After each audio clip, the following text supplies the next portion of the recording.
ఓం నమశివాయ. శ్రీశైల మల్లికార్జున మేడారం సమ్మక్క సారక్క చిలుకూరు బాలాజీ స్వామి. ఓం నమశివాయ.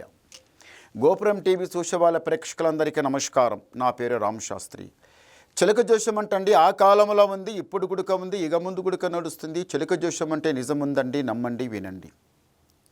జూన్ నెల 22 నుంచి 28 వరకు ఏ రాశి మీద గురుబలం ఎంత ఉంది, ఏ రాశి మీద శనిబలం ఎంత ఉంది, మంచి ఎంత, చెడు ఎంత, లాభం లుక్సాన్, కష్టం నష్టం, సుఖం దుఃఖం చెప్తా వినండి.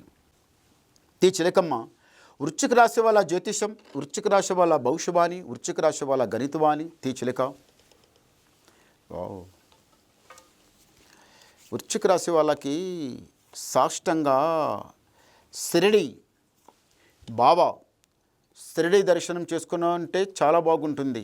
ఈ రాశి వాళ్ళ దగ్గర చాలా ప్రశాంతంగా ఉంటారు, చాలా నిదానంగా ఉంటారు, ఆలోచించి పని చేస్తారు. కానీ కోపం ముక్కు మీదనే కోపం, చాలా కోపం ఎక్కువ వచ్చిందనుకోండి. కోపం దబ దబ దబ దబ ఇక నోటికొచ్చినట్టే మాట్లాడతారు. ఇంట్లో అరవడం, ఎలాంటి అలా అరవడం, అలా అరుస్తే భార్య బిడ్డలు బాధపడతారు, తల్లిదండ్రులు బాధపడతారు. అయినా మీకు కోపం కొంచెం ఎక్కువ, ఎట్లంటే అట్లా మాట్లాడతారు. ఇంట్లోకి వెళ్ళి కోపంకి వెళ్ళి బయటికి వెళ్ళిపోతారు. అక్కడికి వెళ్ళినా ఇక ఇంట్లోకి వెళ్ళి కోపంతో బయటకు వచ్చిన తర్వాత మనసు ప్రశాంతంగా ఉంటుందా, ఏమైనా మనసు శాంతంగా ఉంటుందా? ఉండదు. అది ఇది ఏదన్నా ఎదురుగా ఎవరైనా బయట మాట మాట్లాడితే మళ్ళీ ఇంకా అక్కడ కూడా కొట్లాడ పుడుతుంది, లేని ఒక మాట.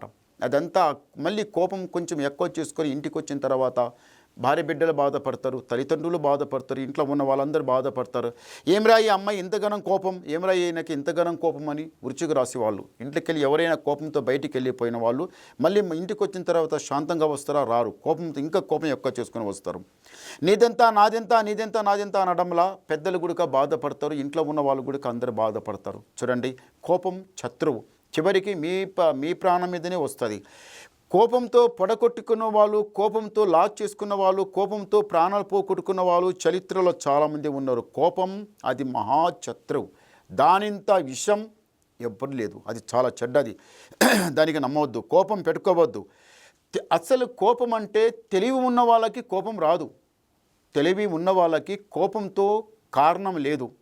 ఎదుట ఉన్నవాడు కోపంతో ఎగురులాడుకుంటా ఉరుకులాడుకుంటా ఏదో అంతా ఇంత అని నాది నీదని వాడు ఉరుకులాడుతుంటే మీరు మంచిగా ఆలోచిస్తారు. సరే వాని కోపం ఎంతవరకు ఉందని చూద్దామని కోపంతో ఉరుకులాడి ఇక చల్లగా నిదానం అవుతాడు. నిదానమైన తర్వాత అప్పుడు మాట్లాడతారు. మీరు ఎలా మాట్లాడతారు?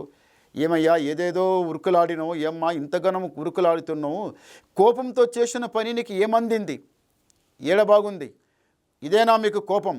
ఈ కోపంతో ఏం సాధించానో ఏం చేస్తామని వినిపించి 4 ముచ్చట్లు మంచిగా ఆయనకి చెప్తే ఇక ఏమంటారు, అది సుడికి లెక్కింది కాలు నుంచి దిగిపోయినట్టు అయిపోతుంది.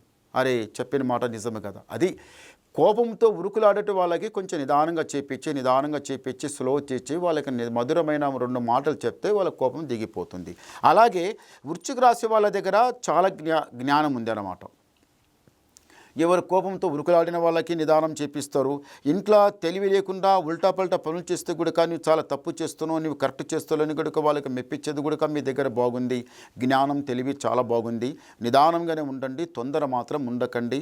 ఒకటి ఏముందంటే మాత్రం భార్య భర్తల బంధం, అది కాక ప్రేమ విషయం లోపల, అది కాక కోర్టు జాబ్ లోపల, మళ్ళీ ఒకటి ఏమిటిది, ఎన్నో సమస్యల లోపల చాలా మీరు ఇరుకపడి ఉంటున్నారు కదా, దానికి భగవంతుడి ధ్యానంలో ఉండండి. ఆ బరోబర్ కానీ ఆ శ్రీమన్నారాయణ 7 కొండల మెట్లు మీరు లెక్కిరండి, చాలా మంచి జరుగుతుంది. రాజా బతికే టైం దగ్గరకు వచ్చింది. మీ టైం మళ్ళీ ముందల చాలా సుఖంగా సంతోషంగా ఉంటారు. కానీ ఒకసారి మీరు 7 కొండల దర్శనం మాత్రం చేసుకోండి, చాలా బాగుంటుంది. ఒకసారి గవ్వలేద్దాం. ఓం నమశివాయ.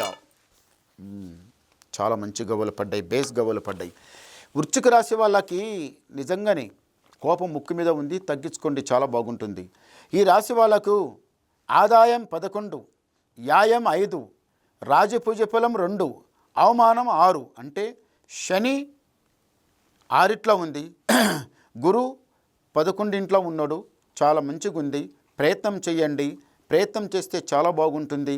మీరు చేసే ప్రయత్నం లోపల మీకు చాలా లాభం ఉంటుంది. పైమెట్టలు ఎక్కుతారు, సుఖంగా సంతోషంగానే ఉంటారు, రాజా బతుకుతారు. ఇంకా మీరు ఏమన్నా డౌట్ ఉండి నాకు ఫోన్ చేయాలనుకుంటే ఫోన్ ద్వారా మాట్లాడండి, నీ డౌట్ క్లియర్ చేసేస్తా, ఉన్నది మొత్తం చెప్పేస్తా. నమస్కారం.